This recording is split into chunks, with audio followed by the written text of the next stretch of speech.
Amigas y amigos, muy buenas tardes tengan todos ustedes. Los saluda con el afecto de siempre José Manuel Villalpando, aquí en una emisión más de su programa, La Historia que Quiero Vivir, que estamos transmitiendo todos los sábados a partir de las 5 de la tarde a través del canal de YouTube de José Manuel Villalpando. Ya lo saben, estamos restringidos, pero constreñidos, pero sin embargo abiertos a la difusión nacional e internacional de este canal de YouTube que gracias a ustedes está cada vez más presente en muchas familias mexicanas. Cada vez hay más seguidores y los programas están recibiendo una atención que muchísimo agradezco por parte de tantos y tantas amigas y amigos que me hacen el honor de verme y escucharme a través del canal de YouTube. Pero sin embargo, también les reitero que están a su disposición las vías electrónicas que permiten comunicarnos, bien sea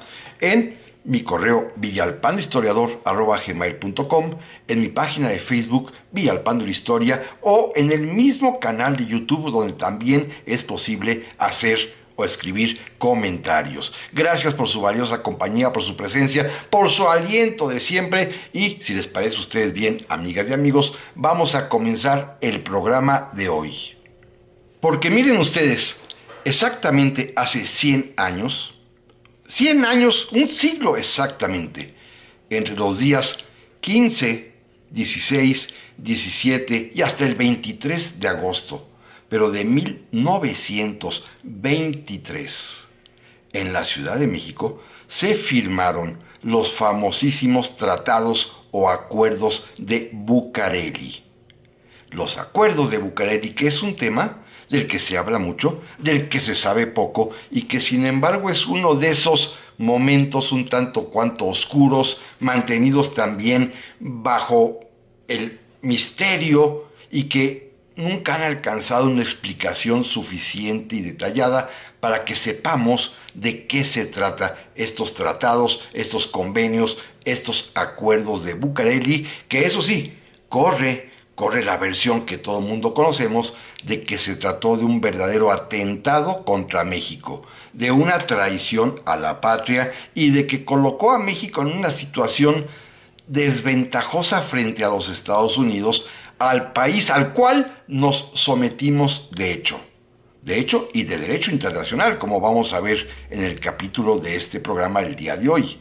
Se trata pues de un acontecimiento importante que no está en las efemérides oficiales, nadie lo recuerda, nadie habla de él, pero nosotros sí tenemos el deber y la obligación de referirnos a estos tratados de Bucareli por la importancia que tuvieron en su momento y que probablemente también a lo largo de muchos decenios siguieron influyendo en el desarrollo económico mexicano. Los tratados de Bucareli, un tema relevante sin duda y que manifiesta, entre otras muchas cosas, cuál es la actitud o cuál fue, al menos en aquellos años, espero que así haya sido, la actitud siempre, pues un tanto cuanto incisiva, muy influenciada por sus ideas económicas de los Estados Unidos de América sobre México. Cómo ejercieron los norteamericanos presión sobre el gobierno mexicano, cómo intentaron pues tener dominada la economía mexicana para sus propios fines, ¿eh? No voy a hablar de ellos, ya hemos en otras ocasiones hecho referencia a esta actitud filosófico, política y popular que tienen los estadounidenses de lo que debe ser para ellos el liberalismo, el capitalismo y cómo se sienten vocados, designados casi por Dios de ser los líderes del mundo libre. Es el problema al que nos hemos referido en ocasiones distintas y que se llama el destino manifiesto. Esta idea que tiene el pueblo norteamericano de que nacieron señalados por el dedo de Dios para convertirse en los directores del mundo libre, del mundo democrático, en el que sus ideas, predominantemente de corte económico-religioso, tema que ya platicamos en alguna ocasión, pues son las que deciden aplicar en otros países y en el caso nuestro, por ser vecinos, por esta obligada vecindad de una frontera común, pues hemos sido los mexicanos de hoy y de antaño también, pues objeto de la atención norteamericana para tratar de incidir, para tratar de estar atentos sobre lo que hacemos o no hacemos los mexicanos y a veces también, ¿por qué no?, para arrebatarnos territorio como aconteció en el siglo XIX o para imponernos políticas económicas como también sucedió en el siglo XX. El problema está en saber hasta qué punto la vecindad, la diplomacia, las relaciones bilaterales, la comunidad de intereses que tenemos indudablemente con el pueblo norteamericano, hasta qué punto debemos nosotros, los mexicanos, abandonar nuestros principios, abandonar inclusive nuestras normas constitucionales. Esta es la gran pregunta, difícil de solución, por supuesto, y que cada gobierno mexicano ha tenido que enfrentar de diversas maneras. No podemos dejar de reconocer la importancia de los Estados Unidos de América, pero tampoco podemos permitir que intervengan en decisiones políticas y económicas fundamentales de México. A lo mejor nos conviene en ciertas temporadas ser aliados, absolutamente aliados de ellos, o en ocasiones también quizá nos convenga mantener cierta distancia para poder de manera conjunta atender los problemas múltiples de nuestra relación bilateral. Pero bueno, este es el rollo histórico de contexto. Déjenme entrar al tema de estos convenios o tratados o acuerdos de Bucareli que son, repito, sumamente importantes, de los que mucho se habla, pero poco se ha explicado su contenido. Primero, esta firma de estos tratados, estas negociaciones que fueron secretas, secretísimas, se dieron en la Ciudad de México, repito, en esos días de la mitad de agosto de 1923. En ese entonces gobierna nuestro país, es presidente de la República, el general Álvaro Obregón. Álvaro Obregón, que tiene un programa de desarrollo nacional bastante ambicioso y que todos los mexicanos, estoy seguro, le reconocemos sobre todo su interés, el impulso que quiso darle a la educación pública en México. Es él quien crea precisamente la Secretaría de Educación Pública, pero además quien nombra a su primer titular, el gran educador mexicano José Vasconcelos. Obregón estaba convencido de que la educación pública merecía un impulso enorme, como lo merecían también otras áreas de la actividad nacional. Esto es indudable la buena disposición que tuvo Obregón para dar este empujón a la educación pública en México. Pero la educación y muchos otros proyectos de desarrollo económico y social requieren necesariamente de dinero para financiarse. Y vamos a hablar de los problemas de dinero que tuvo el gobierno del presidente Obregón por una razón fundamental. México todavía no tenía organizada su hacienda pública. Allí en 1923 había graves problemas económicos. Por una parte, no se captaba recurso por vía de los impuestos de manera suficiente y abundante. Y por otra parte, escuchen amigos que esto poco se habla, teníamos hace un siglo un problemón enorme porque había ya 7 años, desde 1914 hasta 1920-21, en que México no había pagado los servicios y los intereses de su deuda externa. Teníamos 7, 8 años de adeudos y no habíamos pagado la deuda externa porque a partir del triunfo de la Revolución Constitucionalista, cuando se echa del poder a Victoriano Huerta, México dejó de pagar la deuda externa. Hablemos de un mito. Todos creemos que durante el gobierno largo del general Porfirio Díaz no hubo deuda externa. No, sí hubo. Lo que pasa es que Porfirio Díaz y su secretario de Hacienda, José Yves Limantour, la renegociaron, la arreglaron para que fuera pagadera. Recuerden, amigos, que México tiene deuda externa desde el año de 1825. La hemos venido arrastrando y por lo visto cada vez crece más y más, aunque nos digan lo contrario. La deuda externa mexicana es abundante, enorme, gigantesca, y así ha sido siempre. Don Porfirio sí logró renegociarla para que fuera pagadera, pero a partir de la Revolución Constitucionalista se dejó de pagar. Pagaron todavía, Porfirio Díaz por supuesto, Madero también pagó los vencimientos semestrales y anuales de la deuda externa, Victoriano Huerta con todo pagó la deuda externa, pero se dejó de pagar a partir de 1914-1915 y pues les debíamos a los acreedores, a los banqueros internacionales, muy buena cantidad de dinero y no teníamos con qué pagar y había que resolver ese problema. Pero de este tema interesantísimo, vamos a hablar, amigas y amigos, si a ustedes les parece bien, en un momentito más. Ya estamos aquí, amigas y amigos, para el segundo bloque del programa esta semana, dedicado a recordar que hace 100 años, hace un siglo, se suscribieron, se firmaron los famosísimos tratados o acuerdos o convenios de Bucareli, calificados por muchas personas, por muchos historiadores y por la voz común del pueblo mexicano a lo largo de 100 años como una verdadera traición a la patria. Vamos a platicar en qué consistieron estos tratados, pero antes estábamos dando un pequeño contexto a partir de el gobierno del presidente Álvaro Obregón, que repito, tenía grandes planes, uno de ellos fundamental, que era dar un impulso notable a la educación mexicana, pero la educación, como otros muchos proyectos de tipo social y de tipo de infraestructura económica, se requiere de dinero. Y México no lo tenía, para variar. No teníamos dinero, primero porque la recaudación fiscal todavía no estaba perfectamente bien organizada, y segundo, porque hay que pedir prestado.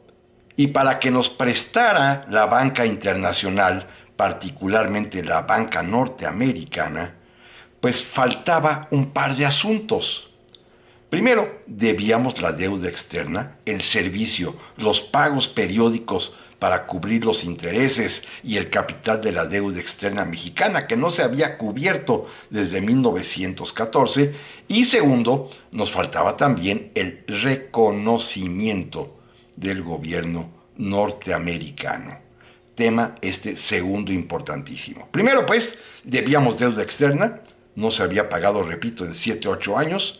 Y segundo, el gobierno de los Estados Unidos de América no había reconocido al gobierno del presidente Álvaro Obregón.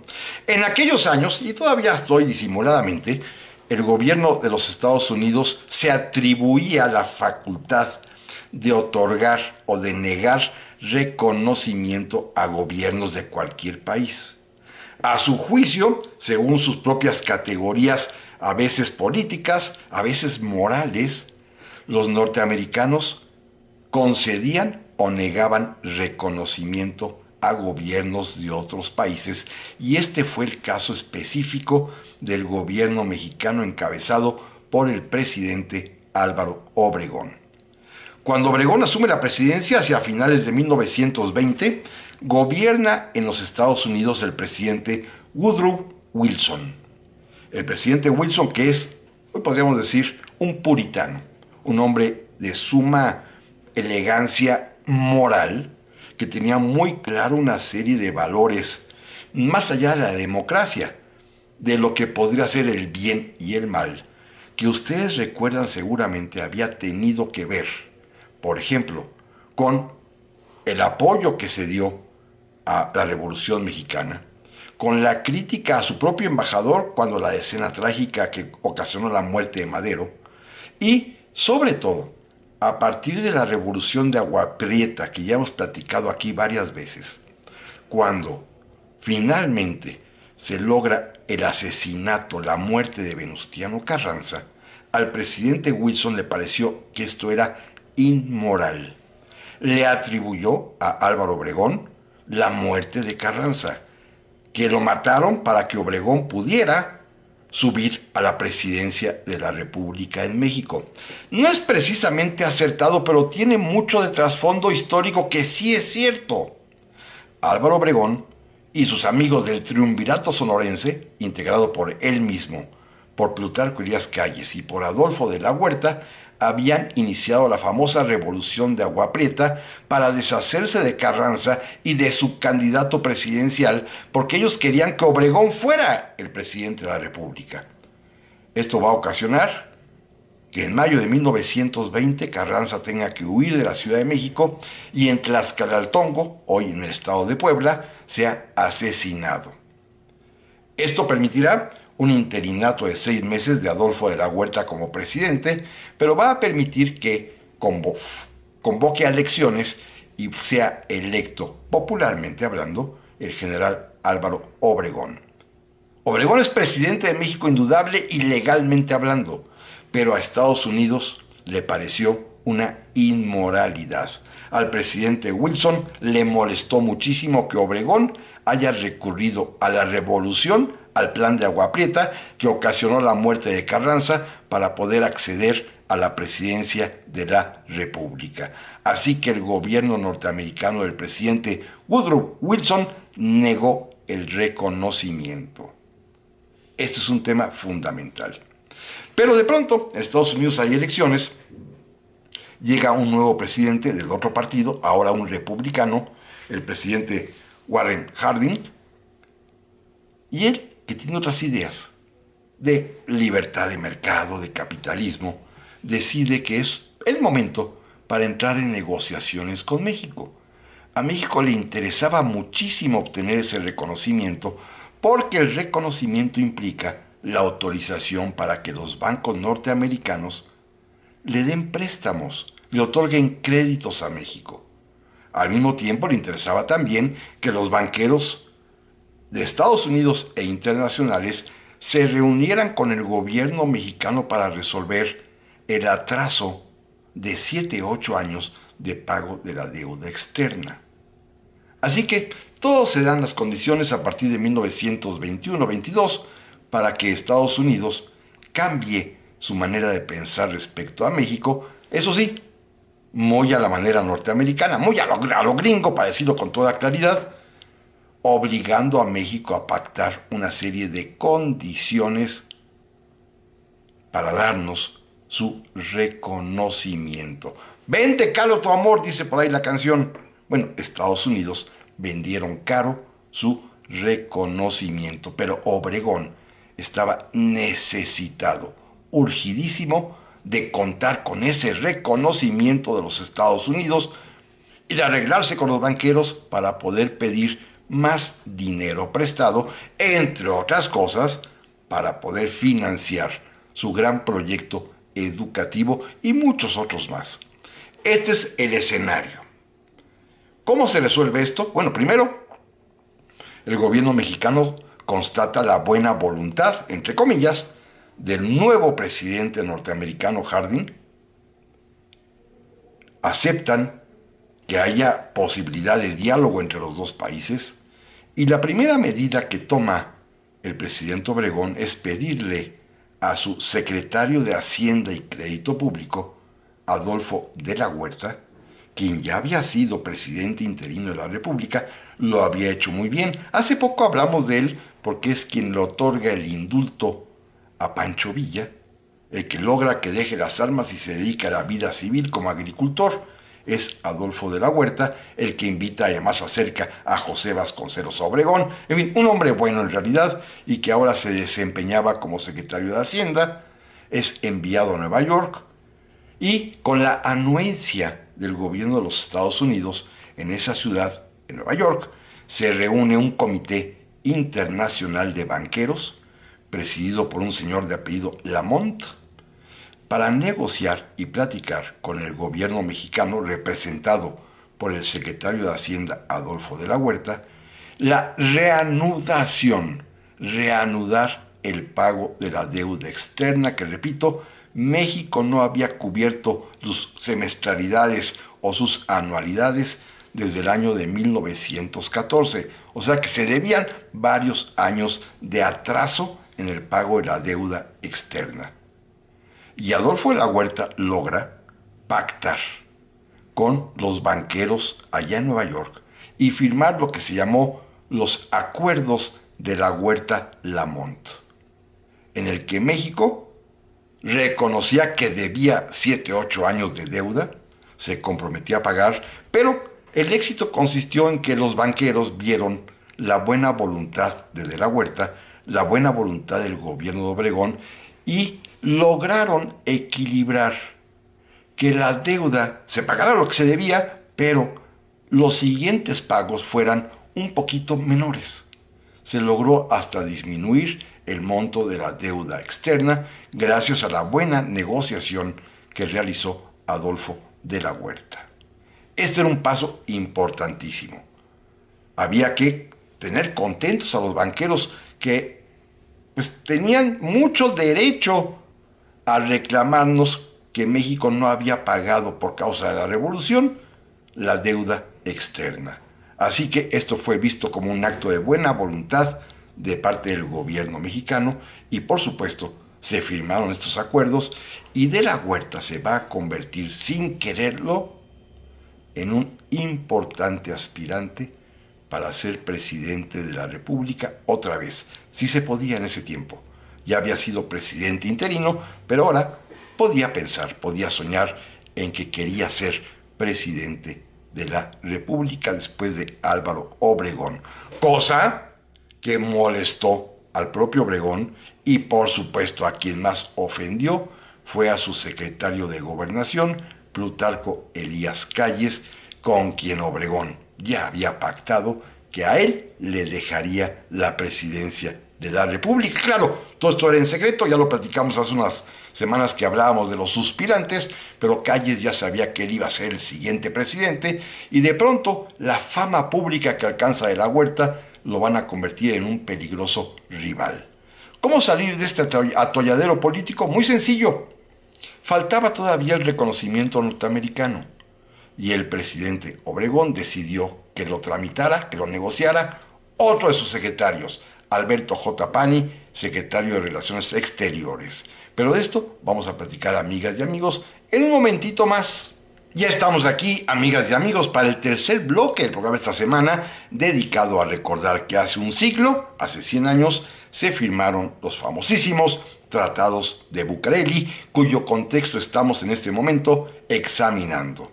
Decía yo en el bloque anterior que finalmente se obtuvo el reconocimiento de la banca internacional acerca de la buena disposición de México para reanudar, para seguir pagando la deuda externa que se nos había acumulado y que durante 7 años, ya no lo vuelvo a repetir, se los prometo, México no había hecho ningún pago. Así que debíamos y estábamos en mora, estábamos en retraso.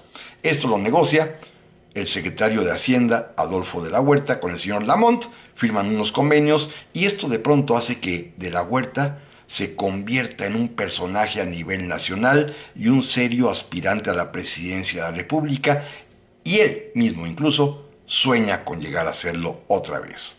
Esto no le gusta ni a Álvaro Obregón ni a Plutarco Elías Calles y deciden anticiparse y obtener a toda costa, como fuera, ahora sí, el reconocimiento oficial de los Estados Unidos de América.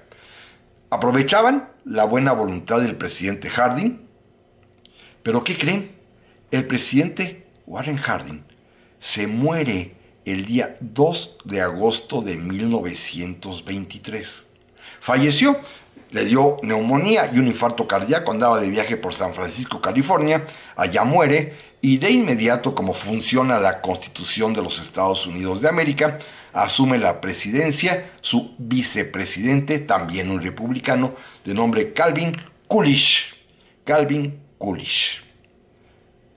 A él, a este nuevo presidente, le planteó el gobierno mexicano a través de enviados especiales la necesidad y la urgencia de pactar, de negociar el reconocimiento. Casi, necesito que me den ese reconocimiento, díganme qué quieren por él.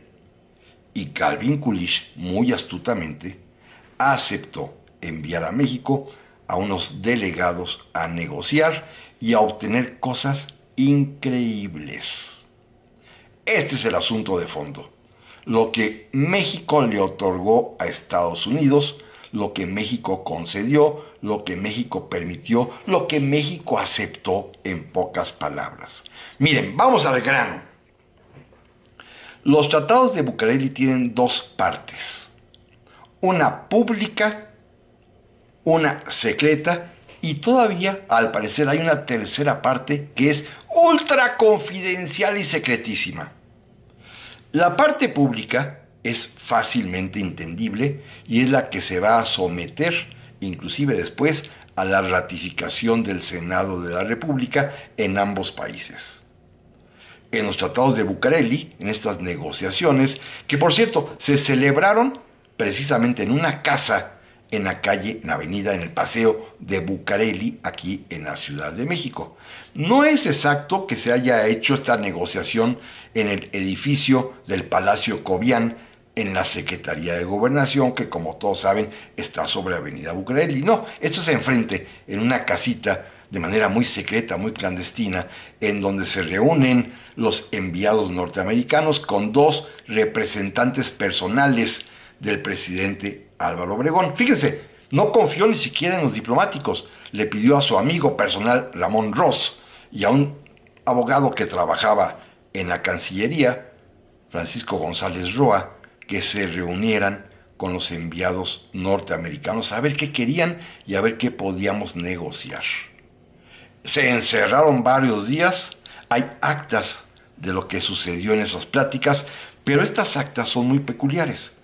Las cosas públicas se detallan perfectamente bien, pero hay días enteros, por ejemplo, entre el 15 y el 20 de agosto, que las actas dicen no hay ninguna anotación porque se trata de pláticas confidenciales y reservadas. Así que hay secretos todavía por ahí guardados, que ahorita los expondremos, de lo que consistieron, lo que se platicó, lo que se negoció y lo que se aceptó en estas conferencias para llegar a los acuerdos, convenios o tratados de Bucareli. Decía yo que hay una parte pública, sí. México aceptó establecer con Estados Unidos una comisión bipartita de reclamaciones. Había muchos norteamericanos que residían en México que tenían quejas de los latrocinios que habían sufrido en la época de la Revolución, entre 1910 y 1920. Había uno que le habían robado el coche, otro que habían matado a su familia, otro que le habían robado ganado, otro que le habían expropiado alguna tierra. Muchas cientos de reclamaciones de súbditos, de ciudadanos norteamericanos en contra del gobierno mexicano por daños ocasionados en la Revolución. Esto es entendible y el gobierno mexicano lo aceptó para poder negociar cada caso en particular con su contraparte norteamericana a ver cuánto se le paga de indemnización a cada norteamericano que hubiese acreditado que sufrió pérdidas en la época de la Revolución o, inclusive, en otra comisión, pérdidas de tiempo anterior. Desde la época del Segundo Imperio hasta la época de Madero, también se valía reclamar algún tipo de suceso que, repito, ciudadanos norteamericanos hubiesen sufrido por causa de mexicanos que los ofendieron. Esto es totalmente legal, público, abierto y hasta muy aceptable. ¿Sí? ¿Por qué la gente tiene que sufrir daños en su propiedad o en sus vidas o en su patrimonio por una revolución? Así que México aceptó, aquí sí, bien hecho, el poder celebrar estas reclamaciones en una comisión para atenderlas y pagar lo que fuera justo y procedente los dos países de acuerdo. Esa es la parte, digámoslo así, pública, que no tiene ningún problema ni ningún comentario. Pero vamos a lo interesante, a la parte privada o confidencial o secreta, que decía yo hace un momento, consta de dos asuntos diferentes. Uno del cual sí existe una minuta escrita, por medio de la cual se dice que el gobierno mexicano se compromete, y escuchen amigas y amigos esto, se compromete a no aplicar el artículo 27 de la Constitución en materia de concesiones petroleras, ni tampoco en materia de reparto agrario. En términos generales, esto es lo que dice el convenio confidencial de los tratados de Bucareli. A los norteamericanos que hubiesen adquirido una concesión petrolera antes de 1917, no se les iba a aplicar el artículo 27, que como todos sabemos establece la soberanía de la nación sobre la riqueza del subsuelo, incluyendo el petróleo. A los norteamericanos que hubiesen adquirido pozos petroleros, explotado pozos petroleros antes de 1917, que son casi todos, no se les va a aplicar retroactivamente el artículo 27 de la Constitución. Y por otra parte, a los norteamericanos que fueran propietarios de extensiones agrícolas, de terrenos agrícolas, donde la Constitución ya establecía un límite de 100 hectáreas de riego o 200 de temporal, a los norteamericanos se les permitía tener extensiones agrícolas hasta de 1.750 hectáreas. A los mexicanos no, pero a los norteamericanos sí.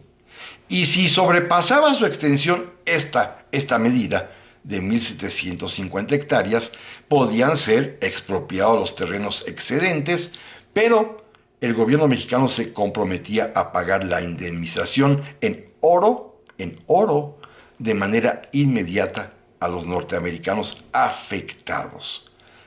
De igual manera, violando el artículo 27 constitucional en materia agraria, sobrepasando por mucho los límites a la propiedad privada que la misma Constitución establecía para los mexicanos, pero si eres norteamericano, tu propiedad privada podía ser muchísimo mayor y si se tenía que expropiar, te iban a pagar en oro e inmediatamente. Este es el tema de este pacto confidencial de los tratados de Bucareli. Por una parte, la no aplicación en materia petrolera del artículo 27 constitucional y por otra parte, la no aplicación en materia agraria del mismo artículo 27 constitucional. Por eso, muchos mexicanos de entonces, cuando se enteraron, reclamaron, porque no era posible que México diera un trato preferencial a los Estados Unidos en contra de los propios ciudadanos mexicanos. Esto fue lo que aceptó de manera fehaciente y por escrito el gobierno mexicano a petición del gobierno de los Estados Unidos de América. Nos obligaron y México aceptó a violar nuestra propia Constitución. Esto es lo más interesante, que Estados Unidos consiguió sin problema alguno que el propio gobierno mexicano se comprometiera a no aplicar la Constitución, que tenía apenas unos cuantos años, en su artículo 27, en favor de los norteamericanos que invirtieran dinero aquí en México. Pero hay algo más, y hay un punto adicional que mucha gente habla de él, que hay algunas ideas de los que estuvieron presentes que después hablaron en esos 5 días en los cuales no hay constancia de lo que se platicó en estos acuerdos de Bucareli, en estos días de silencio en los que nadie sabe qué pactaron y qué acordaron. Al parecer se hizo una promesa al gobierno de Estados Unidos terrible para México. Pero de esto vamos a platicar, amigas y amigos, en un momentito más. Ya estamos aquí, amigas y amigos, para el cuarto y último bloque del programa de hoy, dedicado a recordar que hace 100 años se firmaron los terribles tratados de Bucareli entre el gobierno mexicano del presidente Álvaro Obregón y el gobierno de los Estados Unidos de América, ya en ese momento, con el presidente Calvin Coolidge, porque asumió la presidencia a partir del 2 de agosto en que falleció el presidente Harding. Ya hablábamos de la parte, digámoslo así, formal y aceptable de estos tratados, que es hacer convenciones de reclamaciones de los daños que hubieran sufrido ciudadanos norteamericanos en México en una larga época, particularmente en la Revolución, pero también hablamos de la parte confidencial que está perfectamente bien documentada, que se conoce, en el cual consiste en que el gobierno mexicano aceptaba no aplicar la Constitución a los ciudadanos norteamericanos que tuviesen negocios en México, ni a los dueños de compañías petroleras que hubiesen adquirido esa concesión antes de 1917, ni tampoco a los dueños de propiedades agrarias que sobrepasaran las 1.750 hectáreas, cuando a los mexicanos se les permitía tener propiedad privada nada más de 100 hectáreas de riego y 200 de temporal. Así que a los norteamericanos les dábamos mucha manga ancha, y eso sí, si se pasaban, había que expropiarles, y el gobierno mexicano se comprometió a pagar de inmediatamente la indemnización, y con oro, con monedas de oro. Esa es la parte que se conoce de los tratados de Bucareli, está bien documentada y está por escrito en una minuta confidencialidad que quedó registrada en esas actas que hemos platicado. Pero hay una oscuridad muy importante durante varios días de esas negociaciones en donde no se asentó nada en las actas. Ya de por sí, esta parte confidencial que hemos hablado, de materia de no aplicar el artículo 27 de la Constitución, es un escándalo, México pactó, negoció contra su propia Constitución. A Obregón no le importó violar la Constitución, la que había él protestado guardar y hacer guardar, la violó el propio gobierno del presidente Álvaro Obregón, urgido de ese reconocimiento del gobierno norteamericano. Pero hay una parte más, adicional, secretísima, confidencialísima, que nadie conoce, pero que sin embargo ha logrado fugarse cierta información de lo que México se comprometió en estos tratados de Bucareli. Se trata de, y lo hemos platicado en otras ocasiones, el compromiso de México de no fabricar, lo repito, en ese momento ellos dijeron motores de combustión interna. Hoy podríamos decir, México se comprometió a no fabricar bienes de capital o tener industria metalmecánica. México se comprometió a no fabricar motores. Y al contrario, se comprometió también a adquirirlos de los Estados Unidos de América. Hay diferencia en las opiniones que he podido consultar de por cuánto tiempo México hizo este compromiso.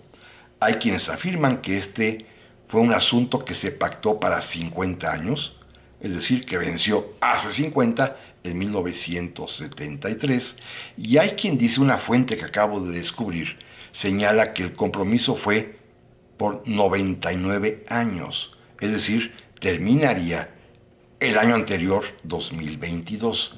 No se sabe con exactitud. Lo único que sí sabemos es que México efectivamente cumplió. En México, aunque ustedes lo duden y no lo crean, en 1923 se fabricaban con tecnología mexicana motores de combustión, al menos en dos áreas específicas. Había una fábrica de automóviles marca Ramírez, en Monterrey, Nuevo León, que ya fabricaba sus propios motores y sus coches, y aquí en la Ciudad de México había también una fábrica de aviones. De esto ya platicamos en alguna ocasión, seguramente lo recuerdan, los aviones marca Aztatl. Aztatl, que en náhuatl significa garza. México tenía aviones, producía aviones, fabricaba sus motores, sus hélices, y sin embargo, pues México, con los tratados de Bucareli, se comprometió a dejar de fabricar motores de combustión interna y en cambio a adquirir todos estos productos importantísimos para el desarrollo de los Estados Unidos de América. Y eso sí, los gringos muy generosos nos mandaban los motores, pero también instalaron, y sí, ayudaron al desarrollo, las plantas, por ejemplo, armadoras de vehículos, de la Ford, de la General Motors, de la American Motors, y aquí en México vinieron a armar los autos, pero los motores y las partes venían de Estados Unidos de América. México, repito, pues, se comprometió a no fabricar motores. Esto es tremendo, Si esto es cierto, y al parecer la historia le da la razón, porque la economía mexicana creció a partir de importaciones de este tipo de materiales como los motores, es algo terrible. No constó por escrito. No sabemos si fue por 50 años, como dicen unos, o por 99 años, como dicen otros.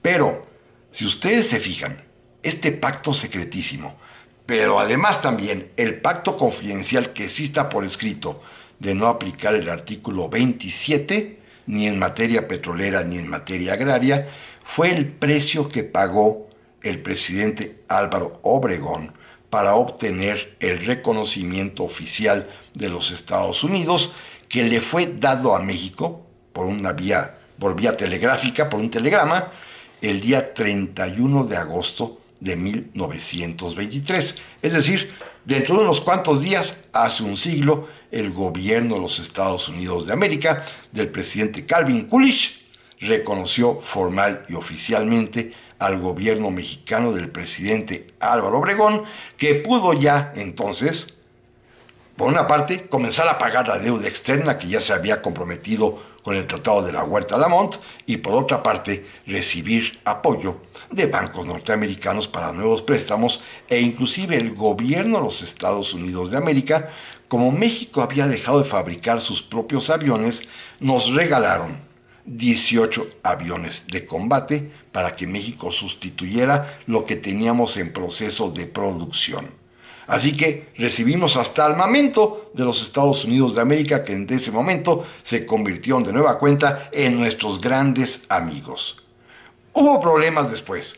Adolfo de la Huerta, secretario de Hacienda, estaba totalmente indignado con estos acuerdos de Bucareli que se firmaron sin él saberlo a sus espaldas por órdenes del presidente Obregón, lo cual le causó un enojo enorme, renunció como secretario de Hacienda y comenzó a intentar lanzarse de manera separada e independiente por la presidencia de la República y en cambio, a su vez, el presidente Obregón le dio la bendición a su heredero Plutarco Elías Calles. Fíjense esto interesante, amigos. Adolfo de la Huerta no se quedó mudo. Se dio cuenta que todo estaba perdido y la única manera de oponerse era que el Senado de la República no ratificara estos acuerdos de Bucareli que fueron sometidos, como lo ordena la Constitución, a la ratificación del Senado. Adolfo de la Huerta habló con varios senadores, los convenció de que estos tratados de Bucareli, sobre todo en esta parte confidencial, particularmente lo del petróleo y en la materia agraria, eran una traición a la Constitución, una traición a los principios de la Revolución, una traición a la patria, y varios senadores se vieron tentados a negar su voto aprobatorio. ¿Saben qué hizo el presidente Obregón? ¿Saben qué hizo el candidato ya Plutarco Elías Calles? Recurrieron a un personaje vil de la política mexicana, el famoso líder obrero Luis N. Morones, y él se atribuyó el delito de haber asesinado a un senador, de nombre Francisco Fiel Jurado, que era el vocero de los opositores al tratado, que ya había manifestado su opinión en contra y que negaría la ratificación, pues lo asaltaron y llegando casi a su casa en la colonia Roma de la Ciudad de México, en la calle de Córdoba, fue acribillado a balazos.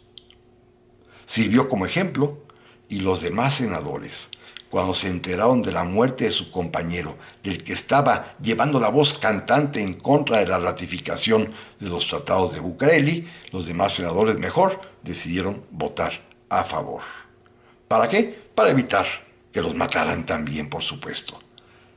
Esta es la manera como se cerró esta historia.